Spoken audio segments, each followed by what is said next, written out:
pharaoh and the functions. As a central figure of the state, the pharaoh was the obligatory intermediary between the gods and the humans. To the former, he ensured the proper performance of rituals in the temples. To the latter, he guaranteed agricultural prosperity, the defense of the territory, and impartial justice. In the sanctuaries, the image of the sovereign is omnipresent through parietal scenes and statues.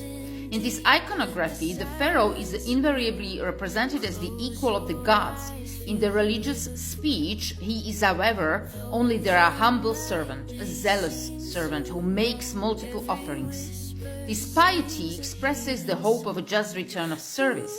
Filled with goods, the gods must favorably activate the forces of nature for a common benefit to all Egyptians. The only human being admitted to dialogue with the gods on an equal level, the pharaoh, was the supreme officiant, the first of the priests of the country. More widely, the pharaonic gesture covered all the fields of activity of the collective and ignored the separation of powers. Also, every member of the administration acts only in the name of the royal person, by delegation of power. From the pyramid texts, the political actions of the sovereign were framed by a single maxim: bring ma'at and repel isfet. That is to say, promote harmony and repel chaos. As the nurturing father of the people, the pharaoh ensured prosperity by calling upon the gods to regulate the waters of the Nile, by opening the granaries in case of famine, and by guaranteeing a good distribution of arable land.